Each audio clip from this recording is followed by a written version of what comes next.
नमस्कार दोस्तों। UPSC 2026 prelims ने हम सबको पूरी तरह से चौंका दिया है ना? सारे पुराने स्थापित ट्रेंड्स मानो एकदम से पलट गए हैं। इस एक्सप्लेनर में हम सीधे इस भारी बदलाव की गहराई में उतरेंगे और डिकोड करेंगे कि आखिर इस बार के एग्जाम ने हर एक प्रेडिक्शन को कैसे फेल कर दिया। आज के इस विश्लेषण का रोड मैप बिल्कुल क्लियर है। हम एक बहुत ही कठिन और लंबे प्रीलिम्स के मैक्रो लेवल झटके से शुरू करेंगे। फिर जीएस पेपर 1 के बदलते ट्रेंड्स और इतिहास के गहरे सवालों को देखेंगे। इसके बाद हम बात करेंगे सीसैट में प्रशासनिक अभिरुचि की वापसी की और आखिर में जानेंगे कि अब अगले प्रैक्टिकल कदम क्या होने चाहिए। तो चलिए सबसे पहले बात करते हैं एक काफी कठिन और लंबे प्रीलिम्स की। 24 मई 2026 की उस सुबह को याद करते हैं जब परीक्षा हॉल में बैठे हर उम्मीदवार को एक जबरदस्त शुरुआती झटका लगा था। जैसा कि आप यहाँ देख सकते हैं, दृष्टि आईएएस के विशेषज्ञों ने भी स्पष्ट रूप से कहा है कि ये पेपर निश्चित रूप से अधिक कठिन, ध्यान देने योग्य रूप से लंबा और स्थापित ट्रेंड से बिल्कुल अलग था। मतलब बात सिर्फ पेपर के मुश्किल होने की नहीं है, ये नॉर्मल पैटर्न से इतना अलग था कि इसे सॉल्व करने के लिए आपके सोचने की पूरी अप्रोच ही एकदम अलग होनी चाहिए थी। अब आते हैं हमारे दूसरे महत्वपूर्ण हिस्से पर, यानी जीएस पेपर 1 के बदलते ट्रेंड्स। चलिए देखते हैं कि अलग अलग विषयों में सवालों का डिस्ट्रीब्यूशन कैसा रहा और असली वजन कहाँ डाला गया। अगर हम इस ब्रेकडाउन पर नजर डालें तो एक बात बिल्कुल साफ है। जहां प्योर भूगोल जैसे विषयों से सवाल काफी कम हुए हैं, वहीं विज्ञान और प्रौद्योगिकी यानी साइंस एंड टेक ने जबरदस्त उछाल मारा है।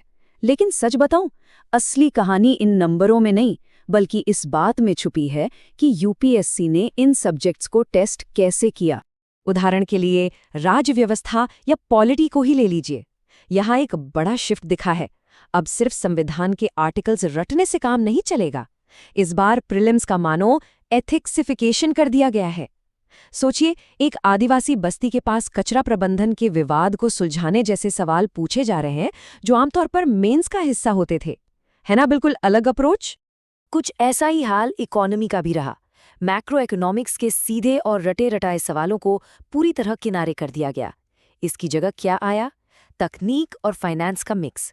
अब आपको सिर्फ बेसिक डेफिनेशंस नहीं बल्कि यूपीआई और डिजिटल रुपये के बीच सेटलमेंट के बहुत ही स्पेसिफिक तकनीकी तंत्र की सटीक जानकारी होनी चाहिए। ये अपने आप में एक बड़ा गेम चेंजर था। आइए अब आगे बढ़ते हैं अपने तीसरे हिस्से की तरफ, इतिहास और संस्कृति का गहन परीक्षण। यह पॉइंट साबित करने के लिए हम अनंतम आईएएस की आंसर की के आधार पर देखेंगे कि असल एग्जाम पेपर में ये कठिनाई कैसी दिख रही थी। जरा इतिहास के इस सवाल को देखिए। यहाँ प्रारंभिक बौद्ध आइकोनोग्राफी में एक खाली सीट के प्रतिनिधित्व की पहचान करनी थी। अब आप ही बताइए, क्या यहाँ सिर्फ ऊपरी तौर पर राजनीतिक घटनाओं को पढ़ने से काम चलेगा? बिल्कुल नहीं। इसके लिए आपको विशिष्ट सांस्कृतिक प्रतीकों और कलाकृतियों की बहुत गहरी समझ होनी चाहिए। अब यहाँ एक बहुत ही क्लासिक ट्रैप था। कई लोग इस खाली सीट को महापरिनिर्वाण समझने की भूल कर बैठे, जबकि असल में ये वज्रासन है जो सीधे तौर पर बोधि वृक्ष के नीचे बुद्ध के ध्यान और उनके ज्ञानोदय को दर्शाता है। यही वो बारीक अंतर है जो यूपीएससी इस बार टेस्ट कर रहा था। चलिए एक और सवाल देखते हैं जिससे पता चलता है कि ट्रैप कैसे बिछाए गए थे। ये सवाल निचली कृष्णा घाटी में स्थित अमरावती स्तूप और उसकी रिलीफ मूर्ति कला पर आधारित था, जिसने सच में अच्छे अच्छों को उलझा दिया। अब देखिए, सांची का स्तूप भले ही हमारे दिमाग में ज्यादा पॉपुलर हो, लेकिन एक ऐतिहासिक सच्चाई ये भी है कि अमरावती स्तूप भारत में आकार के हिसाब से सबसे बड़ा था। और बस इसी एक छोटे से तथ्य ने आधी अधूरी तैयारी वाले उम्मीदवारों को पूरी तरह से चौंका दिया। अब इस सवाल पर गौर कीजिए। ये मेरे हिसाब से पूरे पेपर का सबसे शानदार ट्रैप था।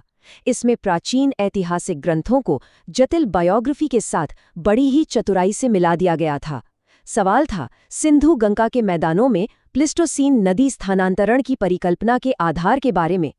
हुआ क्या कि ज्यादातर उम्मीदवारों ने नदी के डेटा के लिए सीधे ऋग्वेद के नदी सूक्त पर भरोसा कर लिया, जबकि असल कैच कहीं और था।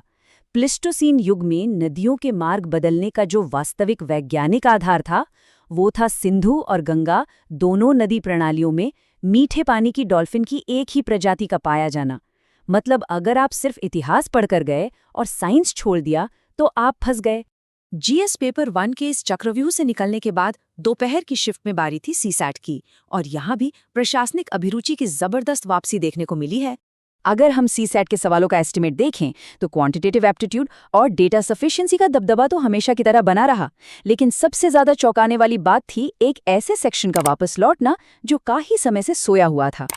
जी हाँ, हम बात कर रहे हैं इंटरपर्सनल स्किल्स और कम्युनिकेशन की। इस बार संगठनात्मक संचार की बाधाओं और सांस्कृतिक रूप से विविध वर्कस्पेस में विवादों को सुलझाने जैसे सवाल पूछे गए। ये साफ इशारा है कि यूपीएससी अब सिर्फ आपकी रटने की क्षमता या कच्चे ज्ञान का नहीं, बल्कि आपकी ब्यूरोक्रेसी के लिए तैयारी और सच्ची प्रशासनिक योग्यता का टेस्ट ले रहा है। तो इस पूरे एनालिसिस के बाद सवाल उठता है कि अब आगे क्या? आइए अपने आखिरी हिस्से में उन महत्वपूर्ण और प्रैक्टिकल कदमों की बात करते हैं जो अब उठाने चाहिए। सबसे पहली बात, अगर प्रोविजनल आंसर की से अपना स्कोर मिलाने के बाद आपके नंबर 85 यानी 85 के आसपास बन रहे हैं, प्लस या -3, तो आपकी स्थिति काफी मजबूत है। आपको बिना एक भी दिन बर्बाद किए तुरंत मेंस की तैयारी में जुट जाना चाहिए। और हाँ, इस बार एक बहुत बड़ा ऐतिहासिक बदलाव भी हुआ है। पहली बार आप नए QP Rep पोर्टल के जरिए प्रोविजनल आंसर की पर आधिकारिक रूप से आपत्तियां दर्ज करा सकते हैं।